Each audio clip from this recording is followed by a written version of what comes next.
you that Hillary Clinton was going to be the president. And most of them did. And it would have been wrong. And most of them were. Donald Trump ended up winning that election. We all know the rest. First Trump presidency as a result of the Electoral College. And so, maybe that was the reason that the DNC made their fateful decision to back Hillary Clinton instead of Bernie Sanders, who could have actually beaten Trump. But in any event, we are here today to make sure that America doesn't make the same mistake again. And to do that, we needed to be able to actually tally up the electoral votes rather than just do a national head-to-head race. So, with that, I'm going to show some data. I want you guys to know that there is going to be a QR code and a website at the end. It is going to have all of the 50 state data for all of the horse races I'm about to show you, high-resolution graphics, so on, so don't feel like you need to write down numbers. And we'll give you guys a chance to digest it all and then can answer your questions over the next week or two. So first, based on this 26,000 person, 0.6% margin of error poll, if the election were to be held today and the only two candidates were President Biden and President Trump, this is what CNN's magic wall would look like tomorrow. President Trump wins handily by a 50 electoral vote margin. And congratulations, you have woken up in a world where you have 4 more years of chaos and division and arguing with your neighbors, massive inflationary spending, and, if there's another emergency, maybe another round of shutting down all of America's businesses. So, given that the DNC was shown over and over during the primary, polling that demonstrated that RFK could beat Donald Trump in a general, and still chose to back President Biden, what is their plan for beating Donald Trump in November? Well, maybe they plan to, weaponize the courts and pull a hat trick and force Trump out of the race. It's unlikely, but let's say they did. What would happen? So we ran that scenario too, and here's what the magic wall on CNN would look like in that scenario. Kennedy wins in a landslide by a margin of 96 electoral votes.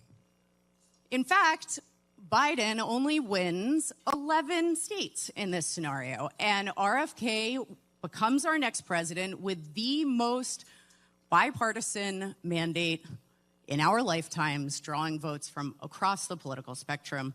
How healing would that be?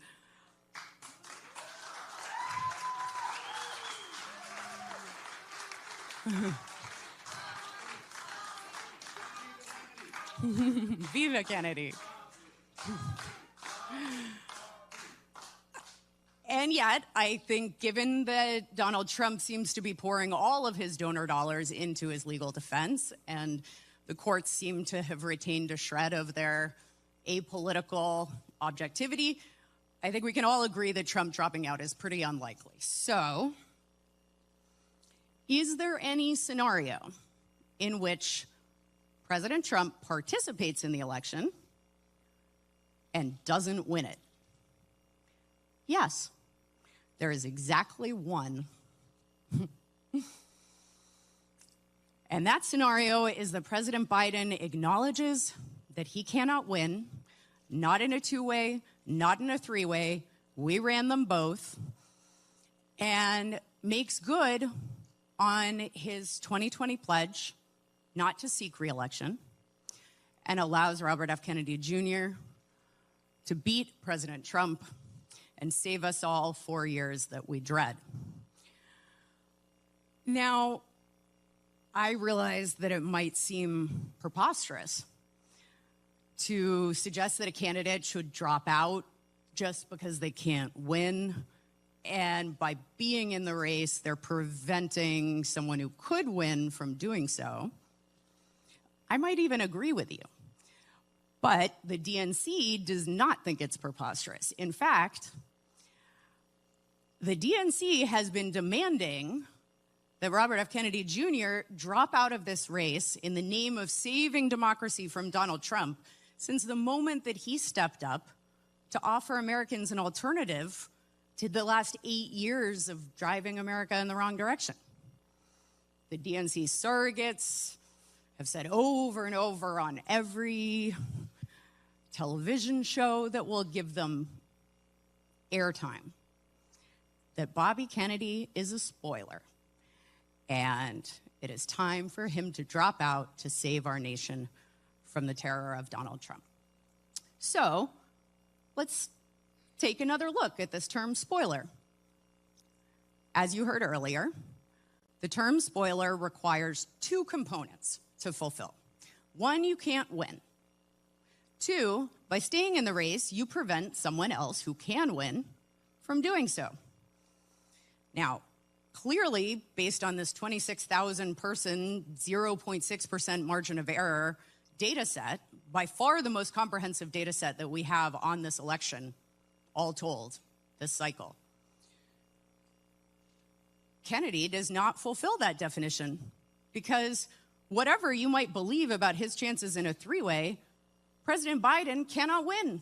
He can't win in a two-way, and he can't win in a three-way, so nobody can be a spoiler in that scenario because they're not preventing someone from winning who could otherwise. President Biden, however, does fulfill the definition of a spoiler. He cannot win in either scenario, and by being in the race, he prevents the only person who can beat Donald Trump from doing so in November.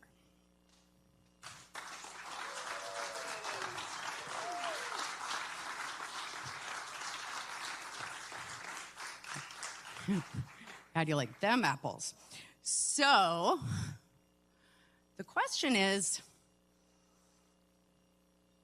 will President Biden heed the dire pleas of the DNC and, as the spoiler responsible for handing Trump the election, bow out and let Bobby beat Trump and save democracy?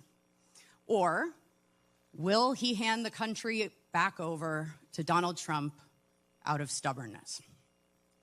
Now, maybe he thinks he's got plenty of time, right? It's 6 months out from the election. 6 months is a long time in politics, especially when you have as much money to spend on advertising as the DNC does. But let's just examine that for a minute. President Biden is the sitting president of the United States. He has the biggest bullhorn in the entire world, and he's had it for over 3 years. He's also spent $46 million on advertising already this cycle. $46 million while Americans are staying up at night trying to figure out how to pay for their groceries. We've spent around $2 million, and most of that has been in service of signature collection to even get on the ballot, which President Biden doesn't have to spend anything on. So given that his campaign has outspent ours by more than 20-1, has this boosted his support? Could we see this as an indicator that more spending to come could reverse what we've just seen? Well, let's take a look. So, starting with a website. Here we are, more monthly website visits, but not just that as a metric, all the metrics. We have more visits, we have longer visit duration, we have more pages per visit, we have a lower bounce rate, more page views, more engagements. There are several more pages after this, but I'm sparing you. Not everyone uses websites anymore. Some people rely on social media. Maybe that's where his advertising dollars are really shining. So Bobby and our campaign outperform Biden's campaign in both engagement and growth on every single platform. So not showing up on social media either. And you really have to ask yourself in this scenario, okay, so if spending 20 to 1 against your competition leaves your competition gaining on you in every way, maybe they're just planning to rely on President Biden turning up a charm offensive. He's got 6 months. He can convince voters to change their mind and vote for him in that time, right? The challenge there is that in August of 2023, 77% of Americans believed that President Biden was too old to seek re-election. And now 86% of Americans believe that President Biden is too old to seek re-election.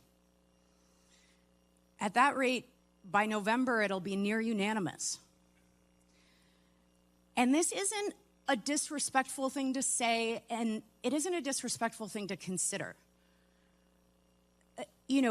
President Biden has given decades of public service to this country. And whether or not you agree with the decisions he made during that time, there is no debating that record of public service. And the natural toll of age comes on us all, don't we know it? But the Kennedy family, more than most, knows that a nuclear exchange is not impossible. Right? False alarms happen. You remember in Hawaii a few years ago, everyone got the text message that said, seek cover, nuclear inbound, say goodbye to your loved ones. And that was a mishap of the alert system, thank God. But in those moments, the President of the United States has 6 minutes, woken up in the middle of the night by Secret Service, being shuffled down the hall, gotten to safety in the most terrible physical, mental, emotional duress that you can possibly imagine. 6 minutes to decide whether or not to return fire. And with all of the beautiful checks and balances of our government, that is the one moment where the lives of my kids and the lives of your kids can be taken by one person in one single act in the blink of an eye. We can lose everything, all of human civilization, dependent on the judgment and the recall and the mental acuity of a single human being.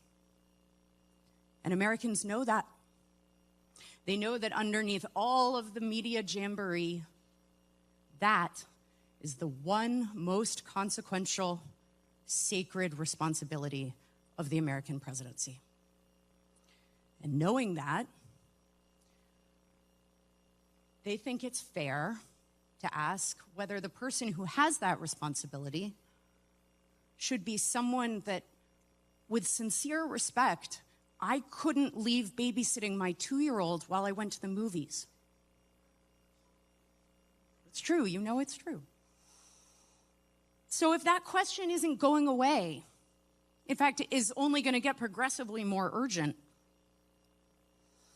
and all the money that they've spent on social media and on websites, and by the way, their digital team is sharp. They have some great people over there. So all those great people, all of this $46 million they've already spent, all of the data that we have around YouTube referrals and social media engagement and website visits, none of that has moved the needle.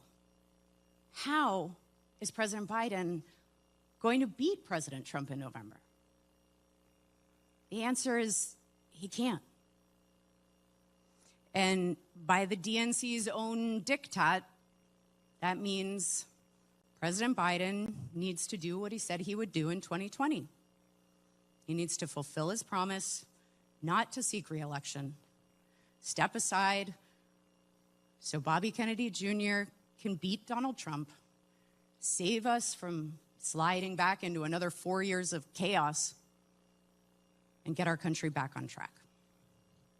So, as promised, here is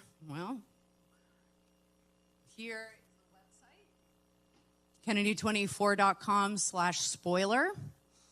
There was a QR code on there, but looks like you're going to have to type it in the old-fashioned way. Sorry, folks. And what you will find there is all of the state-by-state results for each of these horse races, so you can dig in, digest over the next few days, reach out. We can have as many conversations as you want. And with that, I'd like to turn it back over to the future President of the United States, Robert F. Kennedy.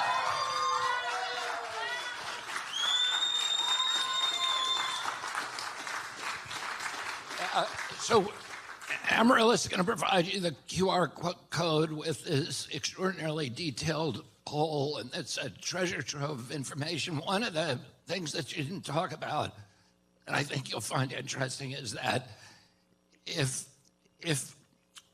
I remain in the race and the election was held today, President Trump would win, and President Biden would lose. If I got out of the race and the election were held today, President Trump would win, but he'd win by much more. He'd win by 2 additional states. He would win the state of Maine and the state of Virginia. And so the people who believe that I am spoiling this at this point for President Biden need to look at data. Again, the spoiler definition of a political candidate who cannot win, but who prevents another candidate from winning by taking away votes. This is what Joe Biden said, and President Biden said in 2020, the stakes of this election could not be higher. We only have one chance to beat Donald Trump, and we need a nominee who can get the job done. That would be me.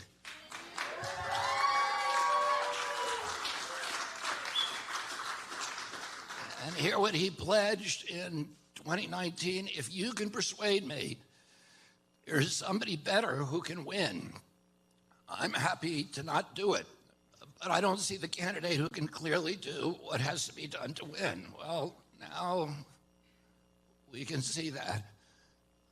And by the way, our poll is not unique.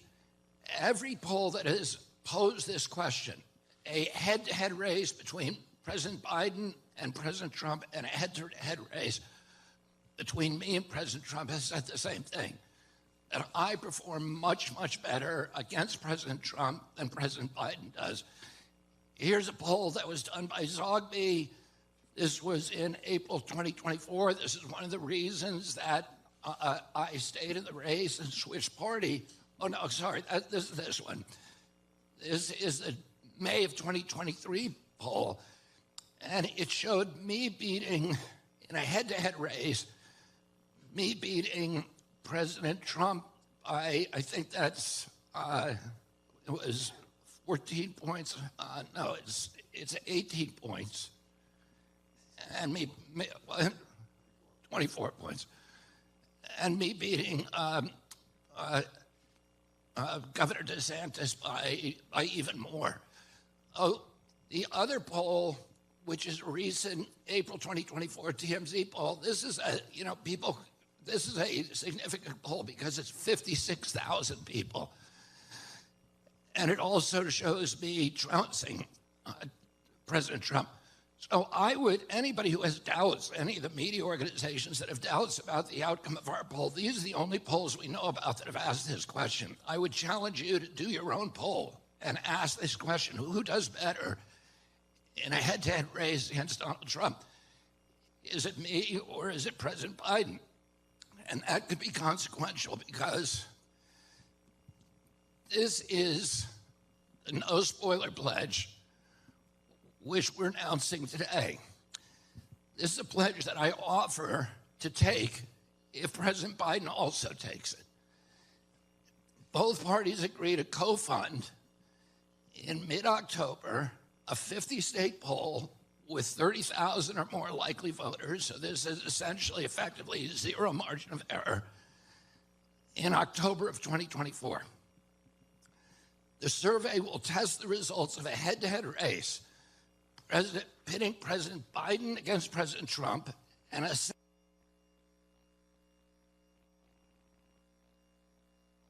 second head-to-head race, pitting me against President Trump.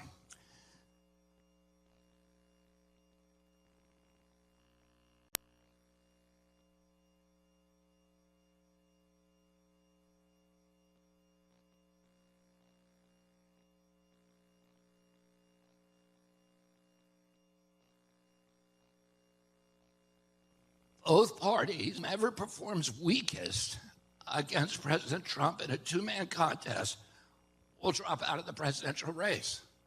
So this is a spoiler pledge. And by the way, I'm happy to make this same pledge, although President Trump is not a spoiler because he can actually win. But I'm happy to make this same pledge with President Trump because I can do better against President Biden than President Trump can.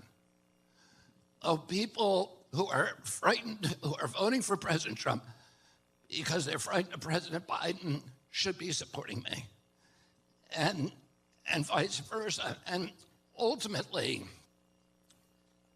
I think what we all want in this election is that for Americans not to feel that they have to vote out of fear, that they feel that they can vote out of hope. And that is only going to happen if there's a two-way race between me and President Trump or me and President Biden.